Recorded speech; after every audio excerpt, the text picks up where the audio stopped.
Hello, what's good? Welcome back to my channel. If you've never seen my face before, my name is Lauren. I am your resident intuitive baddie.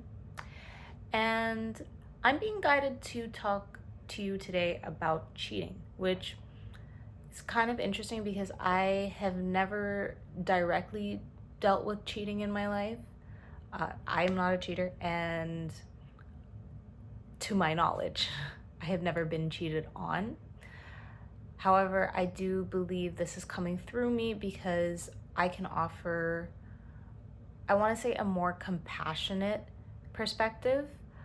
I'm a big lover of psychology, philosophy, and metaphysics. That is pretty much all I talk about here.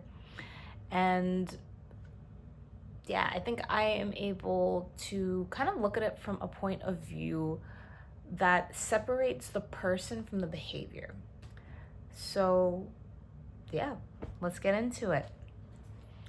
A lot of the times when people think about cheating, I think a lot of people believe it to be either a morality or a loyalty issue. But just like anything else that has to do with negative patterning, if you look deeper into it, there is always an underlying reason.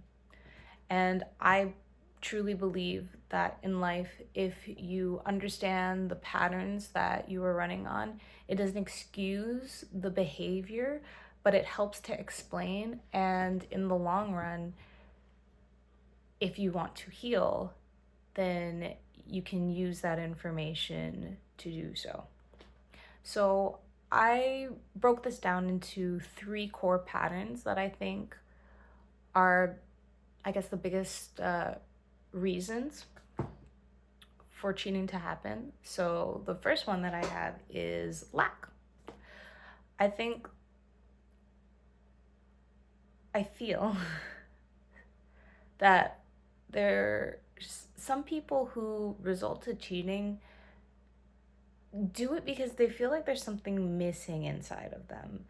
Whether that's because they don't feel like they're good enough or like they're being valued in their relationship, like they might lack appreciation from the partner that they are with.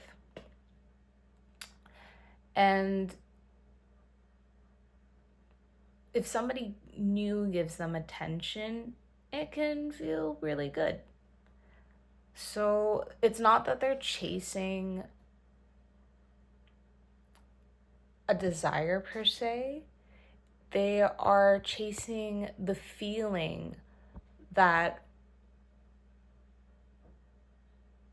they feel will fill the gap of whatever they are lacking. The second pattern that I was looking at is fear.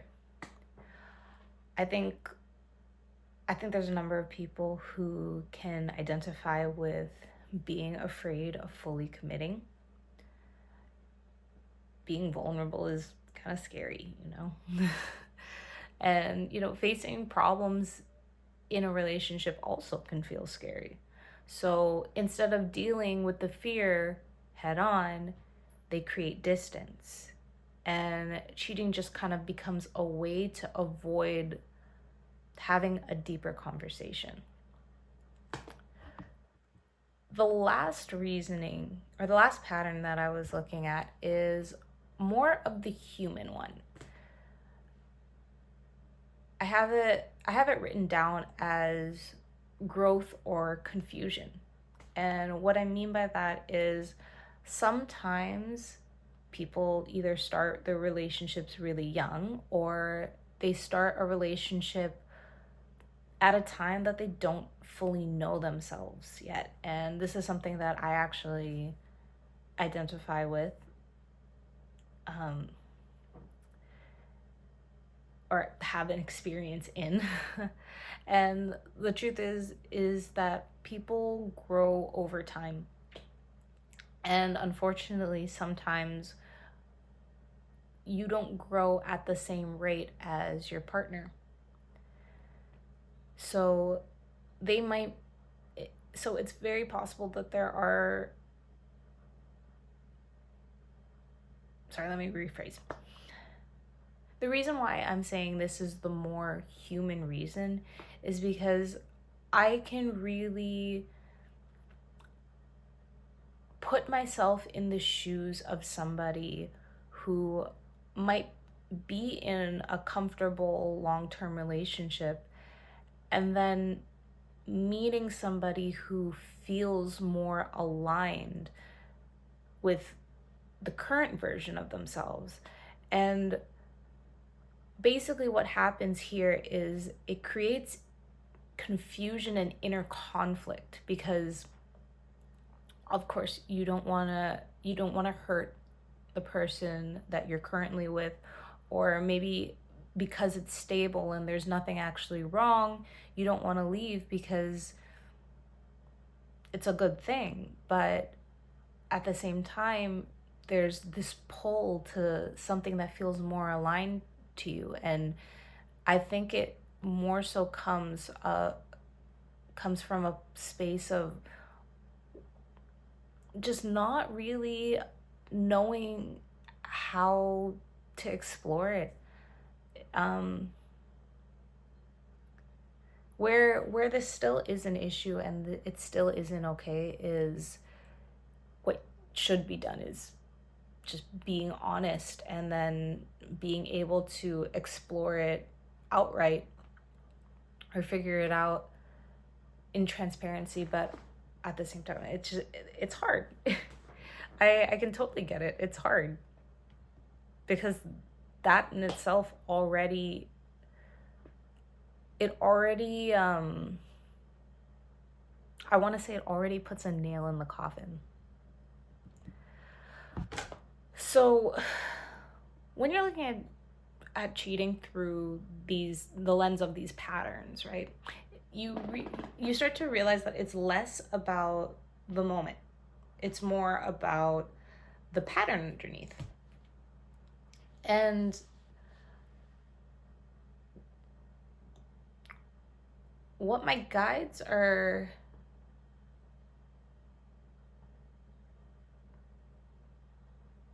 calling on me to how to talk about, debunk. I don't know. I think everyone has heard the phrase, once a cheater, always a cheater. And I get it because a lot of people believe that if somebody cheats, that's just part of them, or like a part of who they are, and it's something that they're always going to do. But I don't believe that at all. I'm a big believer that everybody is capable of change. Everyone has access to their highest timeline or the highest version of themselves. And at the end of the day, it just comes down to your level of consciousness and your willingness to raise it or not. Because basically, or another way to put it is, people only repeat behaviors when the patterns are still there. So if people don't, or if somebody who's cheating never deals with the lack they feel or the fear or the avoidance, then it's likely for the behavior to repeat. But if somebody actually works on shifting those patterns and staying aware of when triggers come up, then it's completely possible to change. So the main takeaway, I guess, is understanding that the behavior does not the pattern does not excuse the behavior, but it does explain why it happens. And real change only happens when someone works on the root of the problem.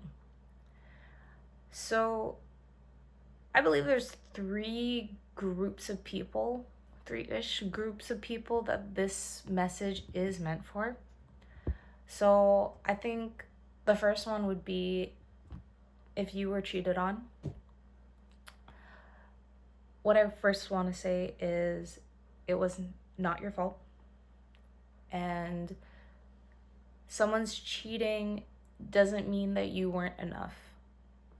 Honestly, it's more likely that the opposite is true and that the other person didn't. It's kind of funny because just before I started recording, I did so many takes of something else, and I had a thought. I was like, what if my storage gets full? But I was just like, whatever. Learn. It is what it is. Anyways, back to what I was saying. Their lack has nothing to do with you, is the whole sentiment of how this message, how I would hope this message resonates for you. It's one of those things where you were collateral damage and it sucks. I would also hope and assume that there is something that you did need to learn for yourself as a result of attracting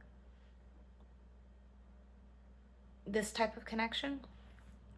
And yeah, if anything, I would hope that that would be self-worth.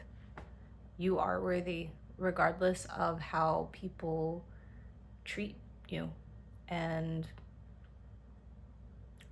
put up some boundaries because you deserve better. And people will only respect you and your boundaries if you do it first. The second group of people that I believe this message is for people who have cheated or are cheating currently. First, I want to say forgive yourself. You are not your patterns. Patterns can be changed. That's probably the best thing about this. I'm not gonna lie to you though, facing yourself is going to be uncomfortable and challenging, especially with, I guess, how this particular behavior is looked at.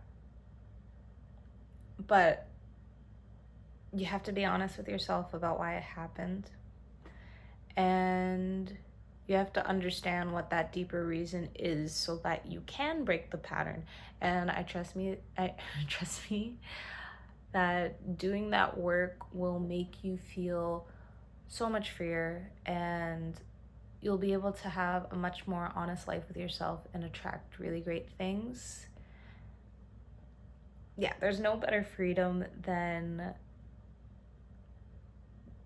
being okay with who you were, who you are, and knowing that you have the power to shape who you can be. And the last group of people that I believe this message is for is if you are dating somebody who cheated in the past, or you're thinking about starting a connection with somebody who cheated in the past. And my message to you regarding this is to use your discernment and ask yourself a few things. How did you find out? Did they tell you themselves, or is it something that you had to hear from somebody else? Do they talk about it like it's a past version of themselves, or does it kind of seem like they have no remorse? Do they show awareness about the pattern that caused their behavior? Do you see any change? Or do you see evidence of any change? How they behave? At the end of the day, your intuition should be able to differentiate for you whether this is something that is actually a warning sign, or if it's just fear that's based out of stigma. Because,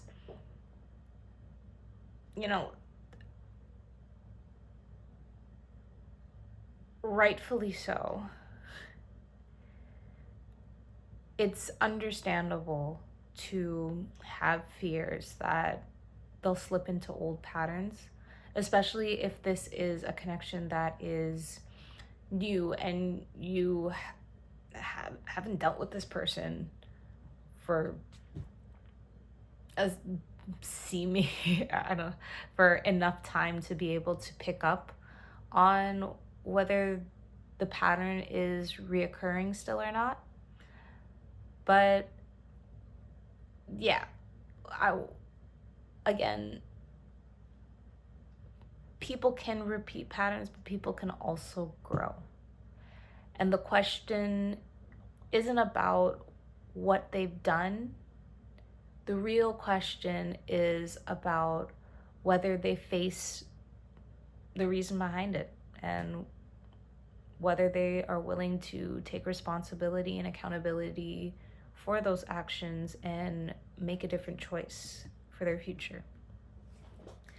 Anyways, if this video resonated for you, I do offer private sessions, and I do want to quickly note that the work that I offer is not for everyone. It works best for people who are actually ready to be honest with themselves and make real changes. These sessions are for anybody who feels stuck or feels like they are repeating the same pattern, or if you feel like you have a big decision in life that's coming up. Love, work, life. Did I say life twice? Yes, I did. And you want some clarity on it. I'm not here to tell you what to do. I just help you see what's going on, both in your mind and in your energy, so that you can make your next move with clarity. And if that sounds like something that you want to do, you can book a session with me. My link tree is in the description below. And regardless of if that is something that you'd like to do or not, I thank you so much for being here and for listening to me. I really hope that you were able to take something from this video. And until next time, goodbye.